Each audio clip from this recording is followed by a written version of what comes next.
Hello, everyone, and welcome to another episode of the Best Damn Critic in the Universe.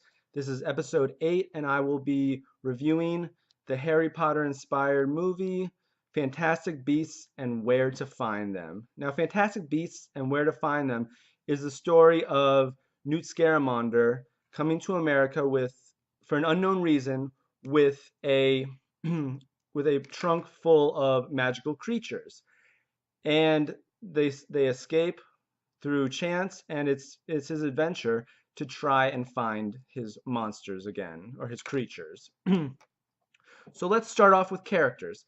Now, the lead role is done by Edward Redmayne, and he is Newt Scamander, and he is a loner, sort of, not a people person. Some quick facts: he got expelled from Hogwarts, and he basically is a loner, like I said, a loner, and he doesn't like people. So he played the role very well. And a quick fun fact: after J.K. Rowling interviewed the guy, she said immediately, "This is the man for the job," and she didn't interview anyone else. Now we have Catherine Watterson, and she played Tina, and she is a witch in Wakuza, which is the no, Makuza. I'm sorry, Makuza, which is the magical committee of the United States, pretty much like the Ministry of Magic in England.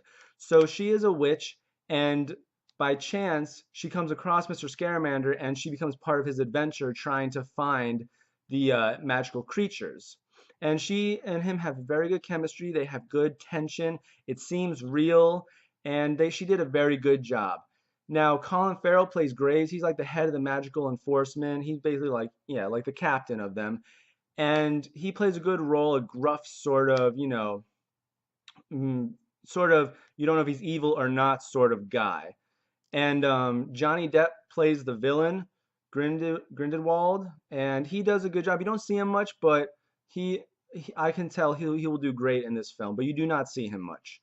And finally, Dan Fogler plays Jacob Kowalski, and he's a muggle that inadvertently gets sucked into Newt Scamander's adventure, and he becomes a good friend of his. So I thought the characters were great. They had good chemistry.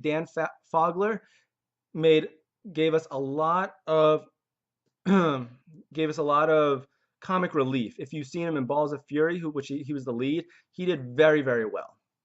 So let's get on to the story. Now, the story was good. It had the adventure of Newt trying to find his creatures that escape. Basically, his creatures escape because him and Jacob switch. They have the same sort of trunk briefcase, and they accidentally switch. So basically, they escape, and they have to find them, and that's how Jacob, or Dan Fogler, gets sucked into the adventure. And it's a good story. It was well written. It was written by J.K. Rowling. She's going to be writing. There's going to be 4 more films, and she's going to be writing the rest of them herself. So very little will be cut out, unlike the Harry Potter movies. So it was a good story, and it was not just about him trying to find his creatures. There was also an underlying story, subtly hidden, and it comes out more towards the end, of good versus evil. And so, in which you see Grindelwald.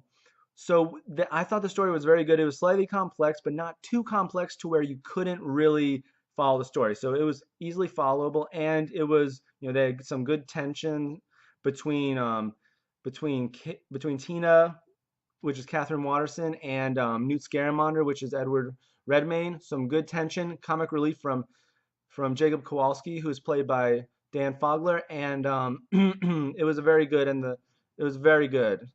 And also, they had some good like action parts where the monsters, they were trying to capture the monsters with magic and stuff. So it had almost everything you could hope for in a film. So finally, let's get to production value. Now, the costumes and stuff were great. It was set in the 1920s, and the outfits were on point, pretty much what they wore in the 20s. The suits. They even had the flapper girl hats that, independent women would wear. They had a part in a speakeasy, like a magical speakeasy, and it was very, very good. And so the costumes were on point, the camera angles were good, and the CGI was great. They did a good job there. They didn't pinch any pennies, which was good. The monsters were great and inventive.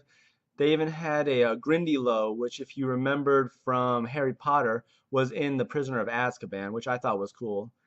So, and especially when they go into his magical briefcase, there's this cool magical world where they really CGI'd the heck out of, the whole. They used basically pure CGI for that part, and it looked great. So the production value was definitely spot on, but definitely on point.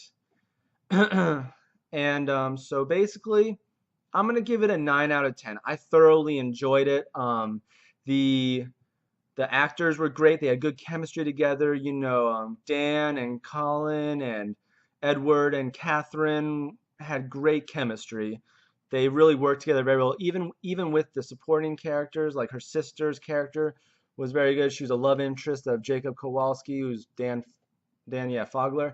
So the actors did great. The story was good. It was very good. It had almost all the elements, and it didn't try to fake certain elements. It wasn't an action movie, but like I said, a good, action scenes where they had to fight the monsters to get them back in the trunk, and Dan Fogler gave us some great comic relief, and there was a lot of drama and tension with the Grindelwald situation, who's a dark wizard, and his and the tension between Tina and Newt.